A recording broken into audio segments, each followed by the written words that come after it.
전부여 의지없소서. 손들어옵니다. 주 너를 박대하시며 나 어디 가리까. 내 죄를 씻기 위하여 피 흘려 주시니 곧 내게 하늘만으로 주 앞에 옵니다. 그 흩어진 사람들이 두루다니며 복음의 말씀을 전할세. 빌립이 사마리아 성에 내려가 그리스도를 백성에게 전파하니 무리가 빌립의 말도 듣고 행하는 표적도 보고 일심으로 그의 말하는 것을 좇더라. 많은 사람에게 붙었던 더러운 귀신들이 크게 소리를 지르며 나가고 또 많은 중풍병자와 안진뱅이가 나으니 그 성에 큰 기쁨이 있더라. 그 성에 시몬이라 하는 사람이 전부터 있어 마술을 행하여 사마리아 백성을 놀라게 하며 자칭 큰 자라 하니 낮은 사람부터 높은 사람까지 다 청종하여 가로되 이 사람은 크다 일컫는 하나님의 능력이라 하더라.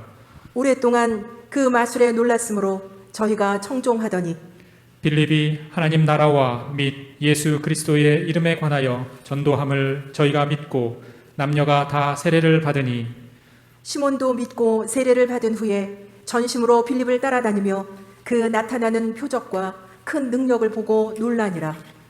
예루살렘에 있는 사도들이 사마리아도 하나님의 말씀을 받았다 함을 듣고 베드로와 요한을 보내매 그들이 내려가서 저희를 위하여 성령 받기를 기도하니 이는 아직 한 사람에게도 성령 내리신 일이 없고 오직 주 예수의 이름으로 세례만 받을 뿐이로라. 이에 두 사도가 저희에게 안수함에 성령을 받는지라. 다들 잘 지내고 계시지요?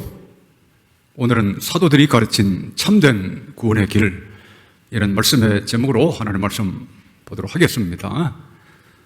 지난번에는 예수님께서 가르치신 참된 구원의 길에 대해서 같이 보셨는데요. 우리가 어떻게 해야 구원에 이룰 수 있는가? 이것을 구원의 길이라고 그러죠. 우리가 어떻게 해야, 무엇을 해야 구원을 얻게 되느냐, 이게 구원의 길이라고 합니다. 예수님께서 가르치신 것 우리 지난번에 자세하게 보셨고, 오늘은 사도들이 어떻게 구원의 길을 가르쳤는지 오늘 한번 보려고 합니다. 거룩한 칭의 177쪽 3번 이제 보도록 하겠습니다. 3. 사도들 베드로, 바울 등의 구원 초청. 예수님의 사도들은 그리스도의 구원의 복음을 어떻게 전했습니까? 감사하게도 사도행전에는 사도들이 어떻게 복음을 전했는지에 대한 많은 내용이 기록되어 있습니다. 그 대표적 사례들을 하나씩 살펴봅시다. 예, 이게 보면 감사하게도 사도행전에는 사도들이 어떻게 복음을 전했는지에 대한 많은 내용이 기록되어 있습니다. 실제로 사도행전에 보면 참 놀랍게도 사도들이 복음을 전한 내용을 아주 상세하게 하나님께서 기록하도록 섭리를 하셨습니다.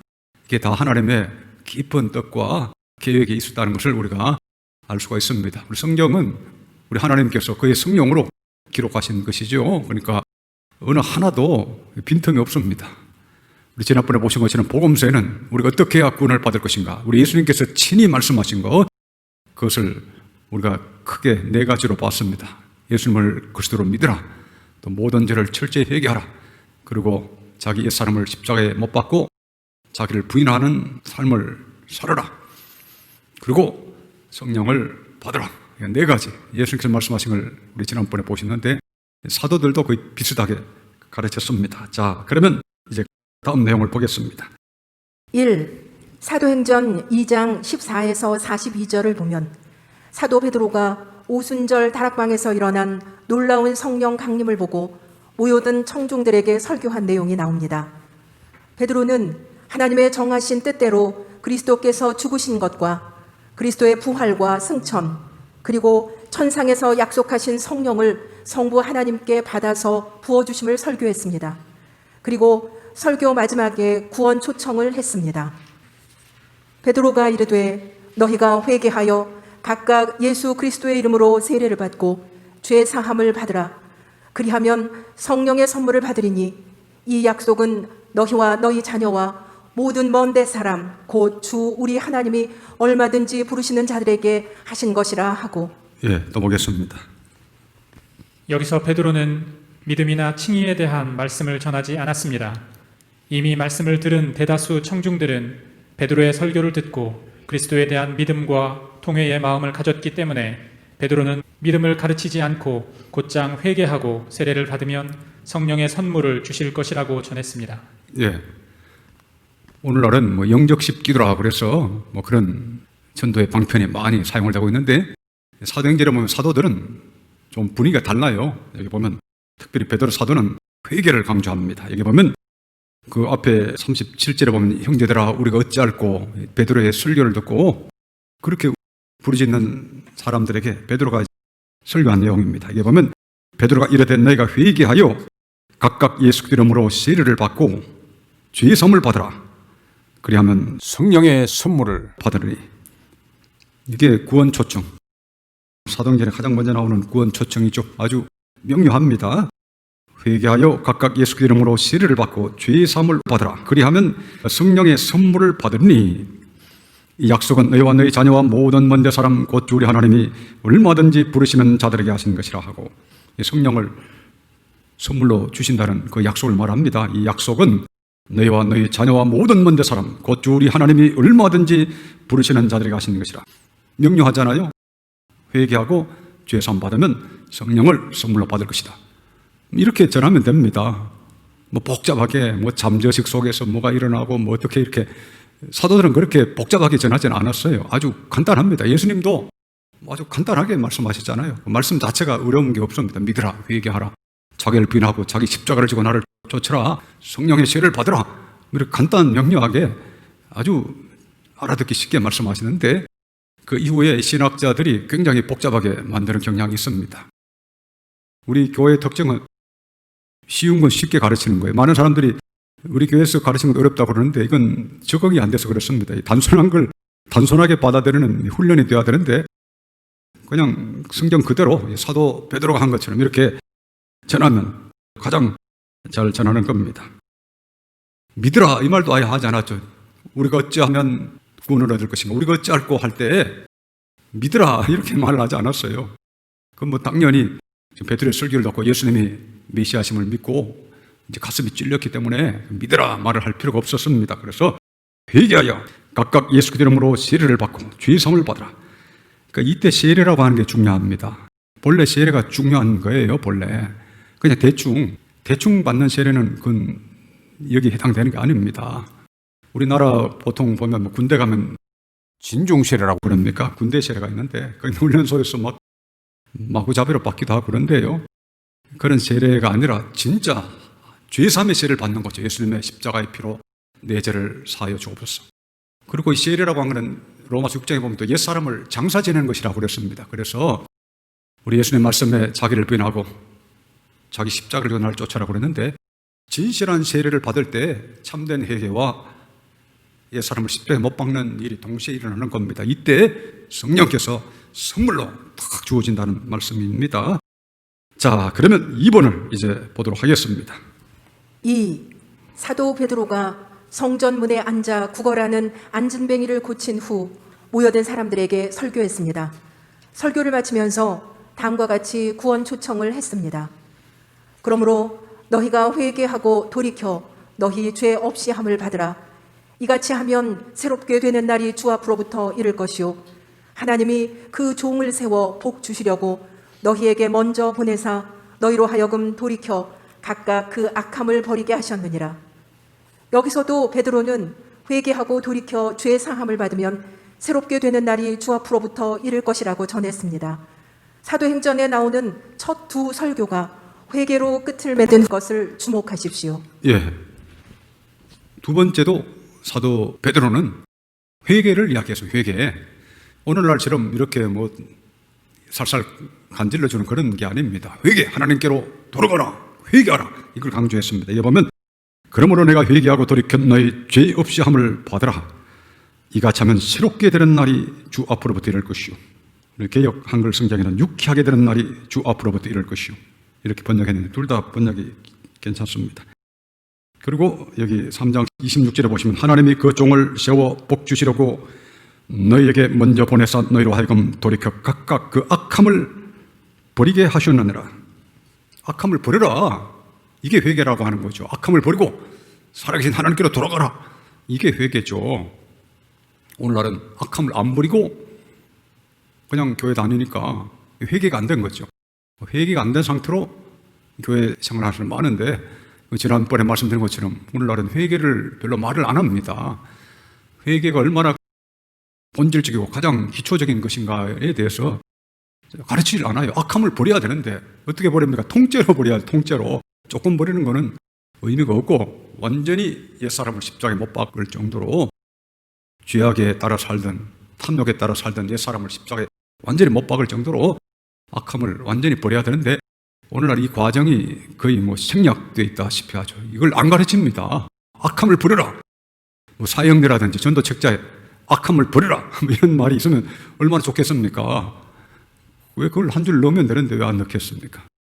악함을 버려라 이렇게 해야 되겠습니다. 자, 3번을 이제 보겠습니다. 3. 사도행전 8장을 보면 복음이 전해지지 않은 사마리아에 빌립이 가서 예수님을 전했을 때 많은 사람들이 믿고 세례를 받았습니다. 그러나 아직 한 사람에게도 성령이 내리시지 않았습니다. 예루살렘에 있는 사도들이 이 소식을 듣고 사도 베드로와 요한을 파송했습니다. 이 두 사도가 그들을 위해 기도할 때 성령이 내리셨습니다. 이와 같이 사도 베드로와 요한은 사마리아 성도들이 믿고 세례를 받는 데서 그치는 것이 아니라 성령의 선물을 받기까지 가르쳤습니다. 예, 이거 유명한 사도행전 8장의 말씀입니다. 오늘 본문 말씀인데요. 사도행전 8장 4절을 보시기 바랍니다. 여기 보시면 그 흩어진 사람들이 두루다니며 복음의 말씀을 전할세 빌립이 사마리아 성에 내려가 그리스도를 백성에게 전파하니 6절 7절 보겠습니다. 우리가 빌립의 말도 듣고 행하는 표적도 보고 일심으로 그의 말하는 것을 쫓더라. 많은 사람에게 붙었던 더러운 귀신들이 크게 소리를 지르며 나가고 또 많은 중풍병자와 안진뱅이가 나으니 그 성에 큰 기쁨이 있더라. 그 성에 시몬이라 하는 사람이 전부터 있어 마술을 행하여 사마리아 백성을 놀라게 하며 자칭 큰 자라 하니 낮은 사람부터 높은 사람까지 다 청정하여 가로되 이 사람은 크다 일컫는 하나님의 능력이라 하더라. 오랫동안 그 마술에 놀랐으므로 제가 청종하더니 12절 13절도 이제 보겠습니다. 빌립이 하나님 나라와 및 예수 그리스도의 이름에 관하여 전도함을 저희가 믿고 남녀가 다 세례를 받으니 시몬도 믿고 세례를 받은 후에 전심으로 빌립을 따라다니며 그 나타나는 표적과 큰 능력을 보고 놀라니라. 예, 그러니까 사마리아 성도들이 믿었습니까? 안 믿었습니까? 여기 보면 빌립이 하나님 나라와 및 예수 그리스도의 이름에 관하여 전도함을 저희가 믿고 남녀가 다 세례를 받으니 믿었다고 되어 있습니다. 믿었다고. 시몬도 믿고 세례를 받은 후에 전심으로 빌립을 따라다니며 그 나타나는 표적과 큰 능력을 보고 놀라니라. 그 다음에 14절부터 17절까지가 중요한 구절인데요. 다시 한번 봉독하시겠습니다.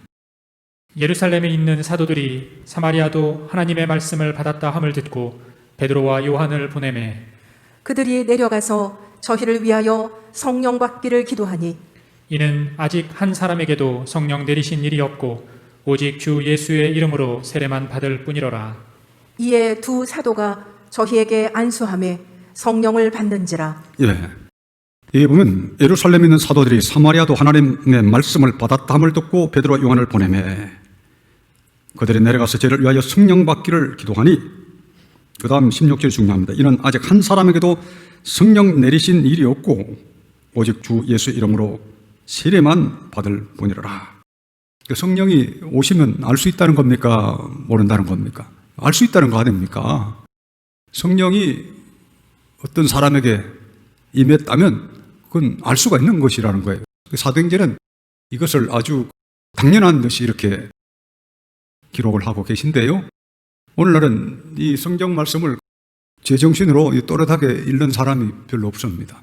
성령이 내렸습니까? 당신에게? 그러면 그때 이 질문하면 희한하게 제가 오랫동안 그나마 이렇게 살면서 영혼들을 다루고 또 이런저런 케이스를 접해보면 성령이 내리셨습니까? 그러면 뭐 사시나무 떨든지 정신을 잃어버리든지 대화가 안 됩니다. 그냥 성령이 내리셨습니까? 그러면 자기가 알잖아요. 성령이 아직 안 오셨습니다. 아니면 오셨습니다. 간단합니다. 본인이 알죠. 오늘날에는 그냥 예를 들면 뭐 지난번에 자주 말씀드렸지만 뭐 믿기만 하면 성령 받은 거다. 뭐 이런 식의 어떤 가르침이 거의 팽배해서 거의 뭐 우리나라 교회를 지배하고 있죠. 믿으면 다 성령 받은 거다. 이런 가르침이 90%, 95%, 뭐 99%, 뭐 그렇게 지금 지배를 하고 있기 때문에 사람들이 어떻게 보면 어떤 교회를 다니는 그날부터 이성을 내려놓는 희한한 그 어떤 작업이 시작되는 겁니다. 성령을 받았습니까? 하면 자기가 받았으면 받은 거고 안 받으면 안 받은 거잖아요. 그거 자기가 알 수가 있습니다. 그런데 오늘날 현 시대의 실질적인 현실의 크리스찬들의 모습은 전혀 이와 반대죠. 믿으면 받았다고 하던데 뭐 대부분 그렇지. 나는 받았고 안 받았고 이걸 분명하게 하는 사람을 뭐 제가 본 기억이 별로 없습니다. 이것이 왜 이렇게 되는가? 이거 참 이해하기 힘든 일인데 뭐 여러 가지로 뭐 그 분석을 해야 되겠습니다만은 간단하게 말하면 정직하지 못한 거죠. 정직하지 못하니까 뭔가 감추려고 하는 거겠죠. 교회당까지 와서 이상하게 정직하지 않습니다. 참 희한한 일이죠. 교회 다닐 목적이 뭔가 하나님 앞에 뭔가 제대로 되기 위해서 다니는 거 아니겠어요? 근데 실질적으로는 교회를 오자마자 막 정직을 아예 팽개치는 연습부터 하는 그런 분위기가 조금 팽배한 것이 아니라 너무나 팽배하기 때문에 지금 저 유튜브에도 최근에 그런 이 관련된 설교를 좀 올리고 있습니다만은 이거 얼마나 알아들을지 제가 너무 강하게 말하면 또 거부감을 생길 것 같기도 하고 또 약하게 말하면 못 알아들 것 같기도 하고 참 안타깝게 이럴 때가 없는데요. 어쨌든 성령이 오시면 오신 거고 안 오시면 안 오신 것, 내리셨으면 내리신 것이고 안 내리셨으면 안 내리신 것이죠. 이걸 분명하게 스스로 말할 수 있어야 됩니다. 그와 같은 기본적인 진실함도 없는 상태로 교회를 다닌다면 그거야말로 뭐 정신병동에 가서 수양회 하는 거와 똑같은 거 아니겠어요? 교회당이 아니라 쉽게 말하면 악마의 속을 해서 수련을 하는 거와 똑같은 거죠. 그래서 교회를 오래 다닐수록 나빠지는 것입니다. 실제로. 그래서 예수님 말씀에 바리새인들의 누룩을 조심하라 하신 게 그런 거예요. 바리새인의 누룩을 조심하라. 그러니까 예수님의 제자들이 우리가 빵을 안 가져와서 그렇게 말씀하시는가? 웬 누룩을 말씀하시는가? 나중에 알았습니다. 그것은 바리새인의 교훈을 조심하라고 하신 뜻인 줄을 나중에 깨닫게 되는데요. 바리새인이 뭡니까? 거짓 신자들. 누룩이 뭡니까? 잘못된 교훈이죠.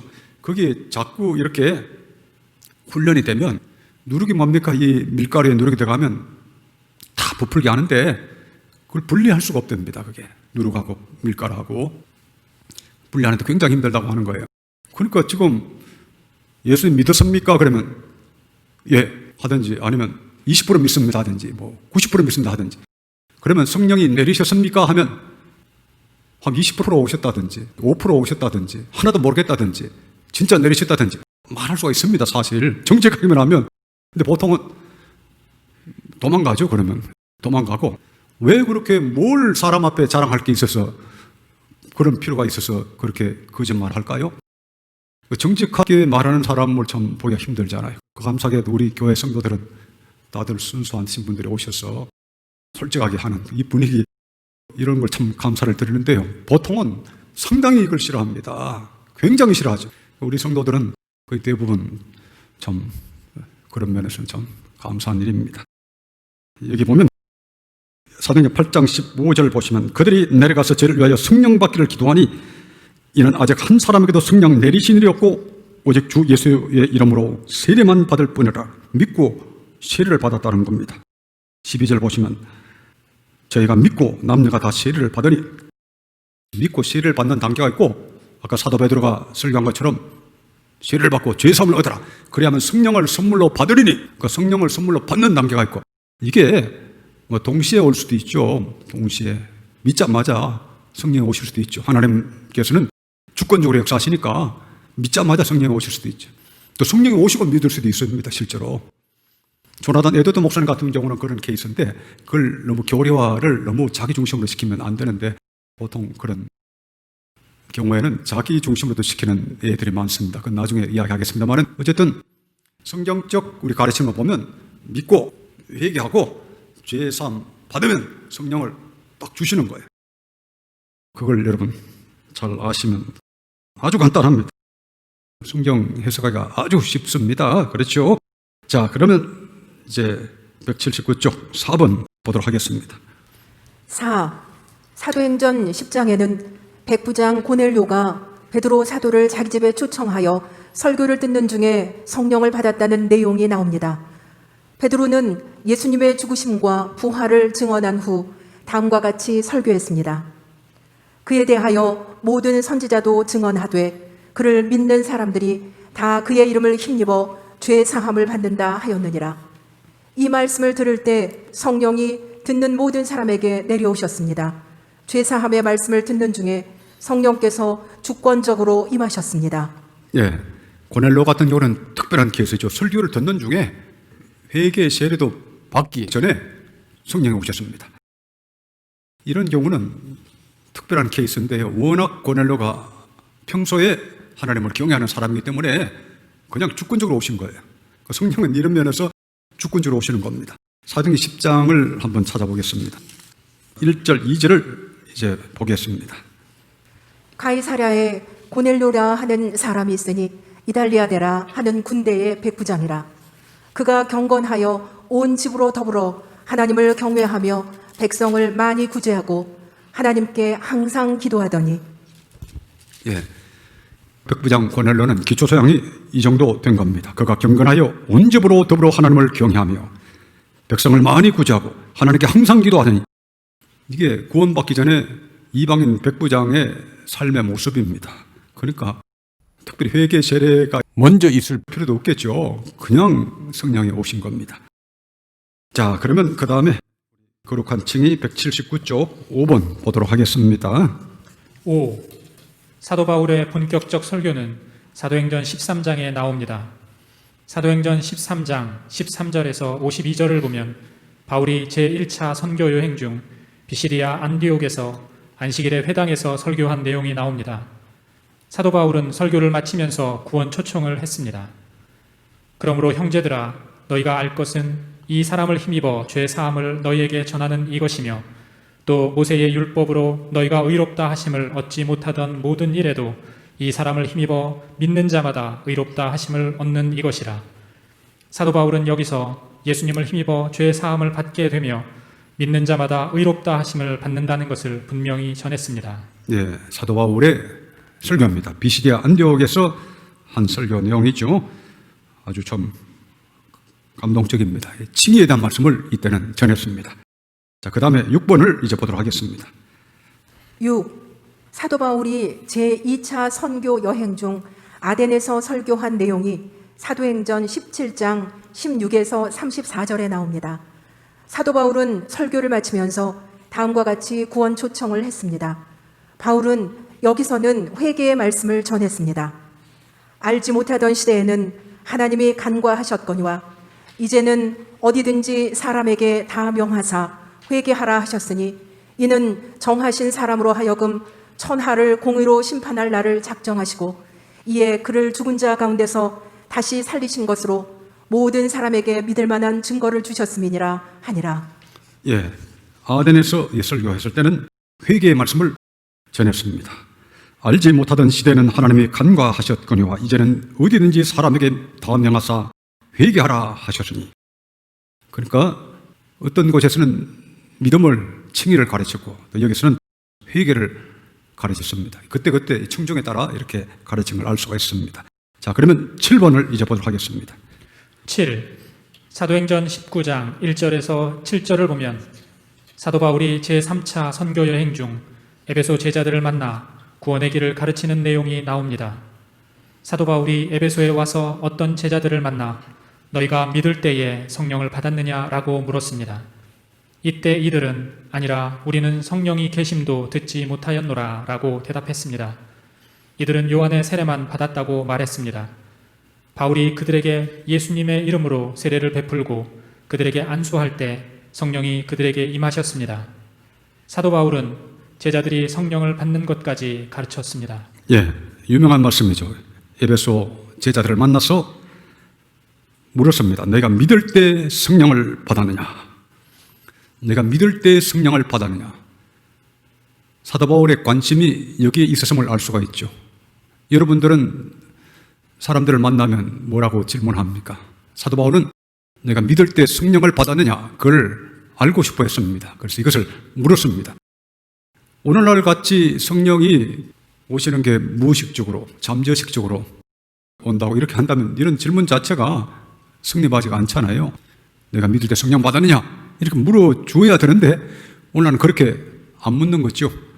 우리 장로교에서는 그것을 안 물어주는 것이 미덕인 시대가 된 지가 벌써 거의 반세기가 된 것 같습니다. 우리 장로교인들은 그걸 안 물어줘야 그 사람이 신사적인 교인이요, 신사적인 목사라고 그럽니다. 만날 때마다 그들은 믿을 때 성령을 받았느냐 그러면 그건 어떻게 보면 별로 마음이 넓지 않은 그런 목사로, 그런 크리스찬으로 보는 거죠. 참, 이 시대가 얼마나 참 이상하게 돼 갑니까? 참 늘 말씀드립니다만 보통 이상한 게 아니고 엄청나게 이상한 거죠. 하나님의 교회 모든 크리스찬들이 또 설교자들이, 목사들이 이렇게 가르치고 이렇게 권면한다면 얼마나 아름답겠습니까마는 이거를 반대하는 가르침들이 표준화가 되고 일반적 공식화가 돼서 이와 같은 사도 바울의 이런 가르침이 완전히 거의 사라져버렸습니다. 너희가 믿을 때에 성령을 받았느냐? 믿음과 성령 받는 것이 분명히 차이가 난다는 거 아닙니까? 여기 복잡하게 잠재식적으로 믿었느니, 잠재식적으로 성령을 받았느니, 이게 아니잖아요. 믿을 때 성령 받았냐? 간단하잖아요. 이토록 간단한 것인데, 왜 이토록 간단한 것인데 이렇게 간단한 것을, 명료한 것을 이렇게 이런 방식으로 가르친 사람이 이토록 없는지. 그래서 워낙 정통 교회에서 이게 없으니까 오순절 교단에서 20세기에 등장을 했는데 이걸 가지고 이제 다르게 해석합니다. 내가 믿을 때 성령 받았냐? 오순절 교단, 순복음 쪽에서 말하는 성령은 우리가 말하는 거듭남의 성령이 아닙니다. 성령 내주의 성령이 아니고 은사를 위한, 봉사를 위한, 축사하고 신유를 하는 그런 성령이에요. 그 사람들 교과서에 그렇게 적혀 있습니다. 그러니까 황당의 길로 보면 끝없는 황당의 길이 뻗쳐져 있습니다. 황당 귀신만큼 무서운 귀신 없습니다. 좀 더 유식하게 말하면 비이성적 귀신이라고 할까요? 그냥 성경대로만 하면 되는데 우리 정통 교단에서는 아예 성령의 체험적인 내주를 부인하니 그건 아예 사라진 말씀이 되어버렸고 오순절 쪽, 순복음 쪽에서는 이걸 그냥 봉사의 능력을 위한 자칫 잘못하면 아까 보셨던 마수사 시몬처럼 이 능력을 팔아가지고 나도 이렇게 할 수 있게 해달라. 성령을 인격이 아니라 하나님의 성부, 성자, 성령, 삼위 하나님의 제3위 하나님이라고 인식하지 못하고 하나의 어떤 에너지와 어떤 능력을 발휘하는 어떤 기운으로 보는 것 아닙니까? 이런 이상한 것들이 우리 아까 사도행전 8장 뒷구절은 읽지는 않았습니다만 이게 보면 18절 보시면 마술사 시몬이 사도대 안수함으로 성령 받는 것을 보고 돈을 들여 봅시다. 시간이 같지만 봅시다. 사도행전 8장 17절에서 24절을 봉독하겠습니다. 이에 두 사도가 저희에게 안수함에 성령을 받는지라. 시몬이 사도들의 안수함으로 성령 받는 것을 보고 돈을 들여 가로되 이 권능을 내게도 주어 누구든지 내가 안수하는 사람은 성령을 받게 하여 주소서 하니 베드로가 가로되 내가 하나님의 선물을 돈 주고 살 줄로 생각하였으니 내 은과 내가 함께 망할지어다. 하나님 앞에서 내 마음이 바르지 못하니 이 도에는 내가 관계도 없고 분깃될 것도 없느니라. 그러므로 너의 이 악함을 회개하고 주께 기도하라. 혹 마음에 품은 것을 사하여 주시리라. 내가 보니 너는 악독이 가득하며 불의에 매인 바 되었도다. 시몬이 대답하여 가로되 나를 위하여 주께 기도하여 말한 것이 하나도 내게 임하지 말게 하소서 하니라. 예, 이게 보면 18절 보시면 마술사 시몬이 사도대 안수함으로 성령 받는 것을 보고 돈을 들여 가로되 이 권능을 내게도 주어. 이 권능이라고 표현했습니다. 권능. 그러니까 하나의 뭔가를 행하는 마술적 권능으로 본 겁니다. 본래 마술사 시몬이잖아요. 그러니까 사람이 재벌을 개 못 준다는 게 여기 나옵니다. 기초소양 불변의 법칙이라고 이야기하는데 꼭 그렇게 됩니다. 그 사람의 기초적 소양, 양식은 안 변합니다. 이거 좀 오해를 하시면 안 되는데, 그럼 사람이 성장되지도 않습니까? 뭐 이런 식으로 죄인이 의인이 되고 악했던 사람이 거룩한 사람이 되는 것이 불가능한 것입니까? 그런 차원이 아닙니다. 그 나중에 설명하겠습니다만은 그 기초 딱 핵심적 소양은 거의 안 변한다, 이렇게 보면 되겠습니다. 거의 안 변한다. 그건 나중에 우리 영분별론에서 말씀드리겠습니다만은 이 마술사 시몬은 언제나 마술사 시몬으로 삽니다. 그게 기초소양 불변의 법칙인데 그건 나중에 시간에는 말씀드리겠습니다만은 이 마술사 시몬의 수준이 그 수준이죠. 그러니까 사람은 처음부터 끝까지 자기 수준에 따라 산다는 거예요. 조금 달리 표현하면 그 사람의 수준을 못 벗어난다는 거죠. 조나단 에드워즈는 조나단 에드워즈의 수준으로 사는 것이고, 예당초 수준이 떨어진 사람은 수준이 떨어지게 산다는 거예요. 그 격이라고도 표현하죠. 우리 주보에 올려놨죠. 격수 통력이라고 그랬는데 인격, 인품이라고도 할 수 있는데 사람은 자기의 격에 따라 사는 겁니다. 그건 나중에 설명을 할 것이고 우리 말씀 묵상 점검표에도 많이 제가 올려놨습니다. 그러니까 그건 뭐 나중에 자세하게 볼 것이고, 어쨌든 이 시몬은 이 권능을 내게도 주어 누구든지 내가 안수하는 사람은 성령을 받게 하여 주소서. 그러니까 성령을 볼 때 거룩한 하느님의 영이라는 그런 인식이 없는 거죠. 그러니까 참 얼마나 안타깝습니까? 제가 이 말씀을 드리는 거는 실제로 지금 뭐 오순절족이라든지 순복음 계통 다는 아닙니다만 상당수가 그렇다는 거죠. 다라고 하기에는 뭐 그렇고 상당수가 이런 비슷한 그런 수준에서 성령을 이야기하는 거죠. 거듭남의 성령, 조지 필드가 말하고 존 웨슬리가 말하고 조나단 에드워즈가 말하는, 그리고 사도 베드로가 말씀하셨고 사도 바울이 말씀하셨던, 예수님이 말씀하셨던 그 보혜사, 그 성령, 그 성령에 대한 인식은 조금도 없는 것이죠. 그런 케이스도 있더라 하는 걸 여러분 보는 김에 오늘 찾아봤습니다. 어쨌든 이 성령에 대한 인식이 요즘은 완전히 이제 부서져 버렸다. 그 성령을 우리 정통교단에서는 실질적 성령의 임함에 대해서 아예 배척하죠. 이걸 형식주의라 제가 그렇게 표현하는데, 성령님이 하나님의 영이잖아요. 하나님의 영이 실제로 오시는 게 성령이 오시는 건데, 여기에 대한 감각이 이 죽은 정통에서는, 형식주의 교인들에게는 전혀 없습니다. 쉽게 말하면 영감이 없어요. 영적 소양이 없는 거죠. 교회는 다니는데 어떤 뭐 외적인 것, 형식적인 것, 또 세상적이고 사교적인 목적으로 다니는데 어떤 그 거룩함에 대한 감각도 없고 영의 세계에 대한 감각이 아예 없습니다. 그런 사람 아주 많습니다. 그래서 성령이 오셨습니까? 그러면 뭐 사진 한번 떨지 떠는 거예요. 성령을 받았습니까? 그러면 사진 한번 떨지 놀라고, 성령이 얼마나 내리셨습니까? 몇 프로 내리셨습니까? 하면 속에서 저 목사 저 이상하네, 예를 들면 어떻게 이제 공격할 생각합니다. 그런 사람은 실제로. 왜냐하면 자기로서는 전혀 뭐 상상할 수 없는 이야기를 하니까 기분 나쁜 거죠. 근데 여러분, 귀신 들린 사람 보면 표시가 납니까? 안 납니까? 이 사람 100% 귀신 들렸다, 50% 들렸다, 20% 들렸다, 표시가 납니다. 이거는 제가 뭐 원하는 사람이 있으면 데리고 그 무당집에 가서 제가 보여드릴 수도 있습니다. 귀신이 100% 임한 사람이나 50% 임한 상태나 이제 초입으로 5% 임하면 표시가 나잖아요. 그건 여러분 다 동의하시잖아요. 또 성경에 예수님이 군대 귀신 들린 사람을 귀신을 쫓아내니까 이 귀신이 돼지떼에 갔는데 한 2,000마리가 그냥 우르르 물에 들어가서 빠져 죽었다는 게 나오잖아요. 귀신이 확 들어가면 돼지도 그렇게 미쳐가지고 물에 빠져서 죽어버린단 말씀이에요. 돼지가 몇 프로 귀신 들렸습니까? 100% 걸린 거죠. 100% 귀신 들렸으니까 물에 들어가서 죽는지도 모르잖아요. 그러니까 이 성령이라고 하는 것도, 하나님의 성령도 내게 거룩하신 성령이 몇 프로 임했다는 걸 못 느끼는 게 아예 진짜 이상한 것인데, 죽은 정통주의자들, 형식주의자들, 가라지들이죠. 말만 크리스찬으로 하는 자들은 성령이 얼마나 오셨느냐 그러면, 사도 바울이 지금 와서 물었다 하더라도 아주 욕하고 뭐 어떻게 난리쳤을 거예요. 믿을 때 성령 받았습니까? 사도 바울이 어떤 곳에 나타나가지고 믿을 때 성령을 받았습니까? 그러면 사도 바울이 완전히 그냥 2단, 3단 아니면 이상한 사람 취급당하는 거 아니겠습니까? 그러니까 그토록 지금 우리 정통교단에서는 이 형식주의에 빠져서 성령님의 실질적인 내주에 대한 기대도 없고 감각도 없습니다.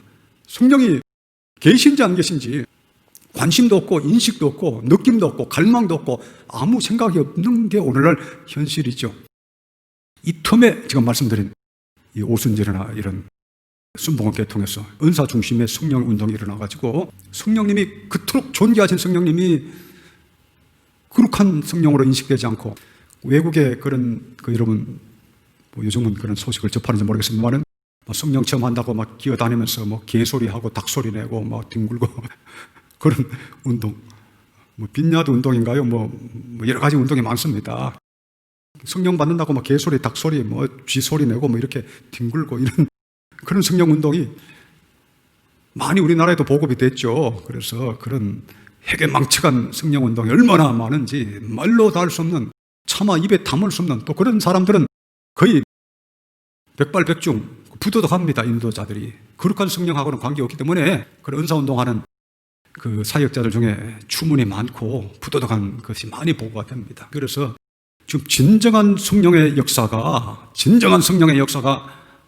거의 사라져버린 너무나 위험한 시대 우리가 살아가고 있습니다. 오늘 시간이 많이 갔기 때문에 오늘 여기까지 보고 다음에 보겠습니다. 여러분들은 다 사도들의 가르침에 따라서 제대로 믿고 제대로 회개하고 죄사함 받고 성령의 참된 내주를 체험하는 여러분 다 되시기를 축원합니다.